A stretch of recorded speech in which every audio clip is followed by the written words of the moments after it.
नमस्कार। आने वाली 22 जनवरी को अयोध्या में श्री राम मंदिर में प्राण प्रतिष्ठा कार्यक्रम होने जा रहा है। इस कार्यक्रम के लिए श्री राम जन्मभूमि तीर्थ ट्रस्ट ने हिंदुस्तान के सभी क्षेत्रों से ताल्लुक रखने वाले लोगों को आमंत्रित किया है।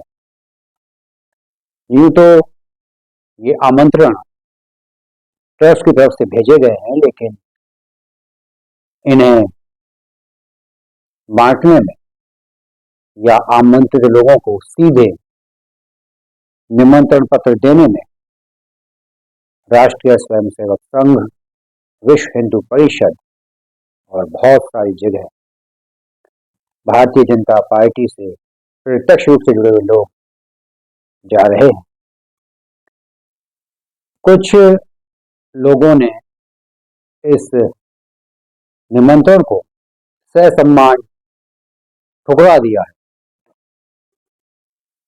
कांग्रेस अध्यक्ष मल्लिकार्जुन खड़गे, लोकसभा में कांग्रेस के नेता अधीर रंजन चौधरी और कांग्रेस संसदीय दल की नेता श्रीमती सोनिया गांधी को भी न्योता भेजा गया, लेकिन उन्होंने इसे ये कहकर ठुकरा दिया कि ये एक धार्मिक नहीं, सियासी कार्यक्रम है। इसके अलावा और भी कई लोगों को न्योता दिया गया, अलग अलग दलों के लोगों को।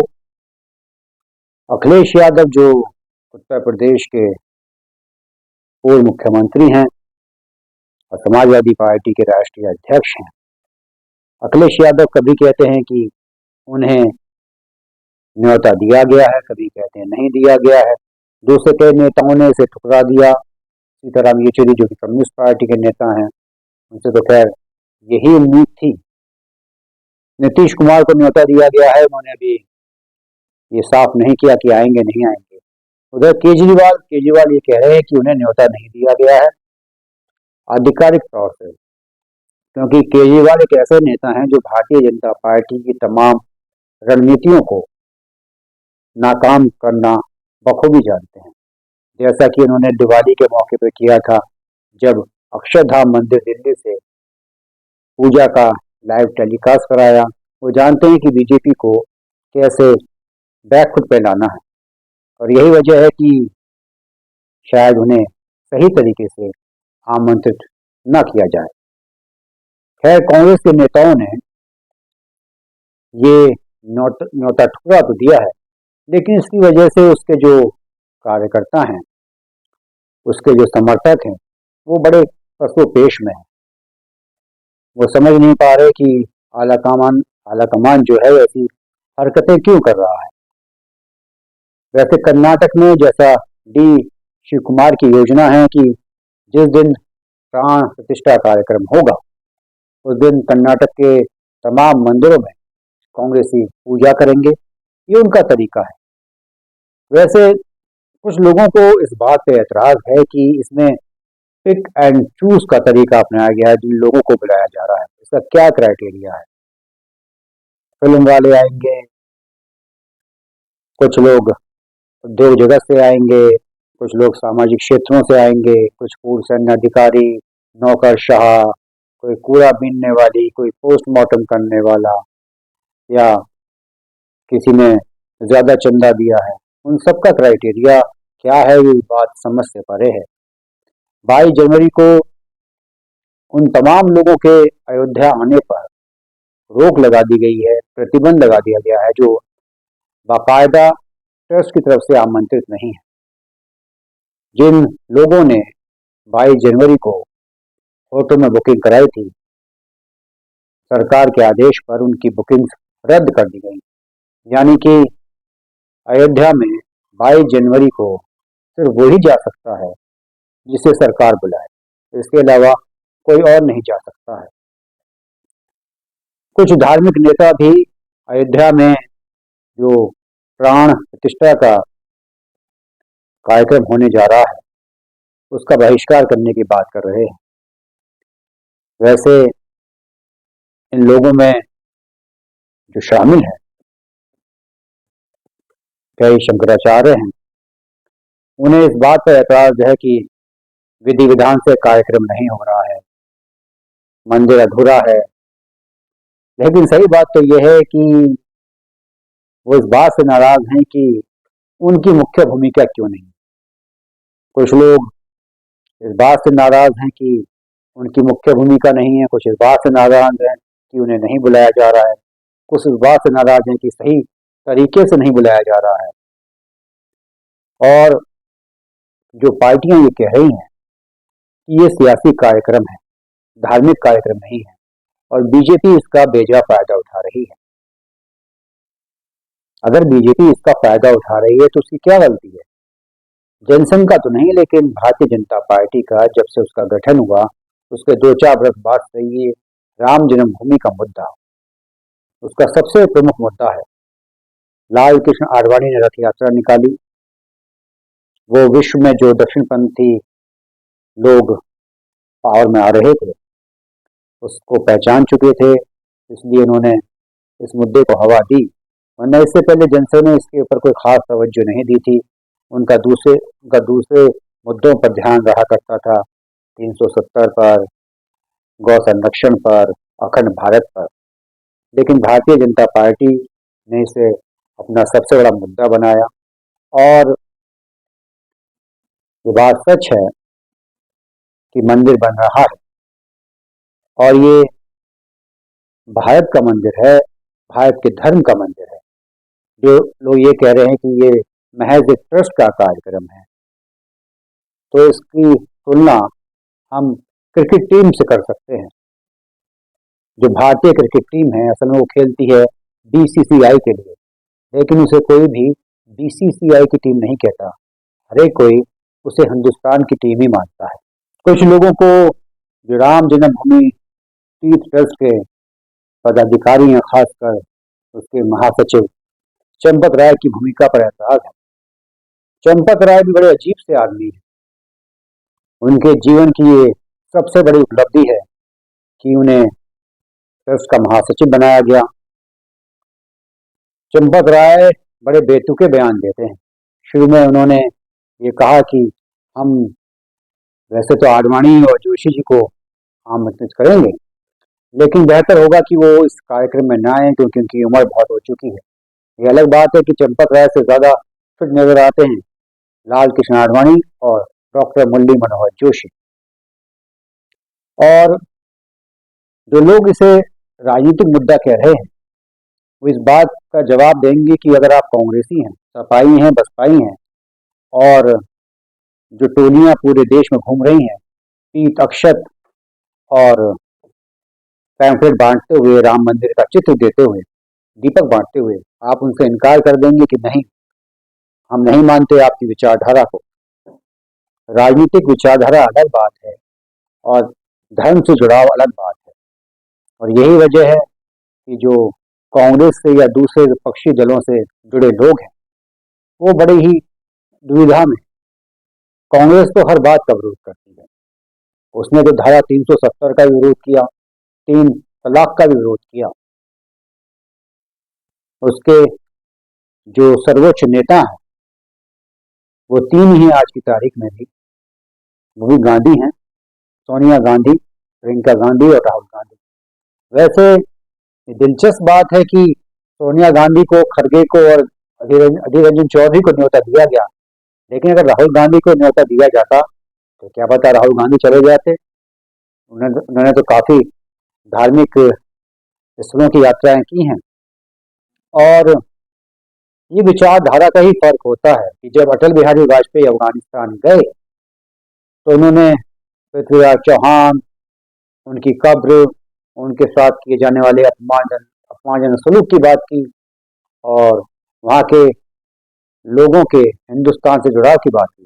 लेकिन जब ऐसी अपुष्ट बातें सामने आती हैं कि जब नेहरू जी, इंदिरा जी और राजीव जी गए तो उन्होंने बाबर की कब्र पे जाके माथा टेका। ये सोच का फर्क है, ये विचारधारा का फर्क है। कांग्रेस या तो मुकम्मल तौर पर सेकुलर बन जाए। वो जो नौटंकी करती है कि आज राहुल गांधी इस मंदिर में जा रहे हैं, प्रियंका गांधी इस मंदिर में जा रही हैं, या तो वो तमाम बातें छोड़ें कि नहीं, हम किसी भी धार्मिक कर्मकांड का हिस्सा नहीं बनेंगे। हम सिर्फ मंदिर ही नहीं, गिरजाघर, गुरुद्वारे, मस्जिद, मज़ार, दरगाह कहीं भी नहीं जाएंगे। या फिर आप पूरी तरह से धार्मिक हो जाइए, लेकिन ये जो आपका बीच का रास्ता है, गुड़ खाना और गुलगुलों से परहेज करना, ये लोगों की समझ से बाहर की बात है। वैसे जो सलाहकार हैं कांग्रेस के, वो जो राय देते हैं कि आपको इस तरह के कार्यक्रम में शामिल नहीं होना चाहिए, उसकी असल वजह ये नहीं है कि अगर आप वहाँ जाएंगे तो भारतीय जनता पार्टी के लोग कहेंगे कि देखिए आपने आपने भी सरेंडर कर दिया इस मुद्दे के सामने।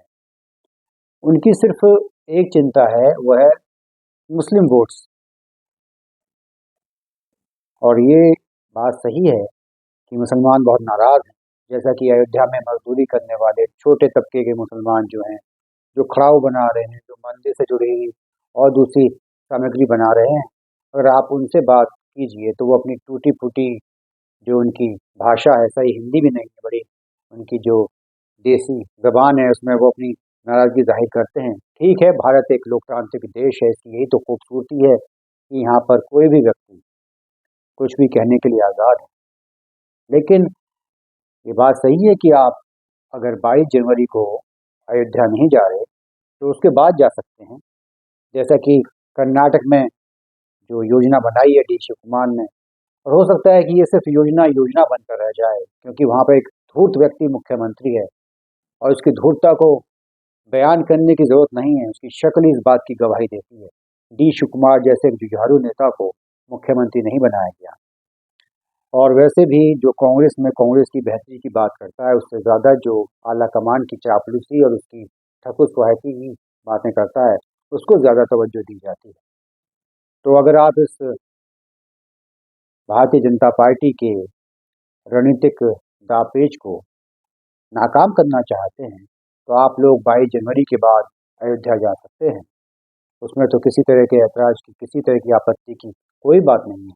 और जो धार्मिक नेता इस प्राण प्रतिष्ठा कार्यक्रम को लेकर बेतुके बयान दे रहे हैं, खासकर शंकराचार्य वगैरह, उन्हें याद है कि जब जयललिता ने रात को 2 बजे एक स्पेशल प्लेन भेजकर जैन सरस्वती को उठवा लिया था, उस वक्त के शंकराचार्य को।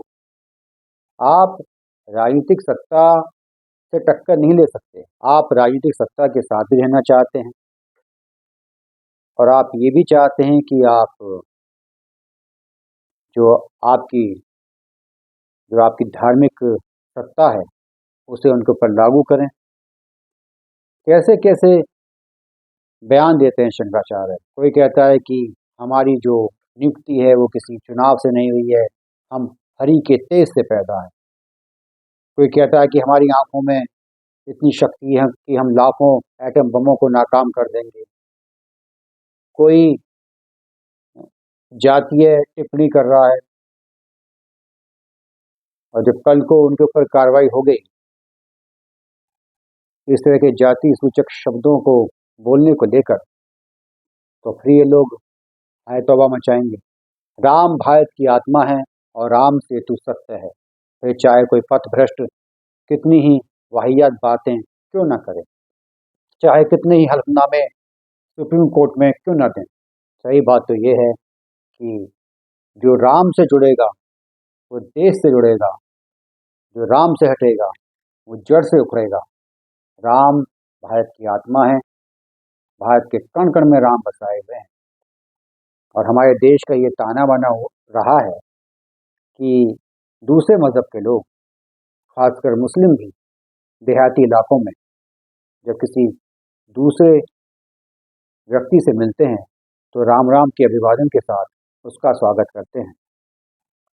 और सही बात तो ये है कि जो अल्पसंख्यक समुदाय के लोग हैं, वो इस राम मंदिर के बनने से खास नाराज़ नहीं है, उनके लिए कोई मुद्दा नहीं है। और जब अयोध्या में मस्जिद बनेगी, जैसा कि सुप्रीम कोर्ट ने कहा है कि मस्जिद के लिए जगह दी जाए, और ये कहा जा रहा है कि वहाँ बेहद खूबसूरत मस्जिद बनाई जाएगी, तो उस वक्त ये देखना दिलचस्प रहेगा कि जो आज सेकुलरिज्म की बात कर रहे हैं, इस मुद्दे के सियासी इस्तेमाल की बात कर रहे हैं, उस वक्त वो मस्जिद में जाएंगे, अगर उनको आमंत्रित किया गया तो वो किस तरीके से उस न्योते को ठुकराएंगे, और कहीं ऐसा ना हो कि उस वक्त उन्हें दरकिनार रखकर जिस व्यक्ति से आपको सबसे ज़्यादा जलन चिढ़न कोफ्त है, उसी नरेंद्र मोदी से मस्जिद का भी उद्घाटन करवा दिया जाए। नमस्कार, जय हिंद।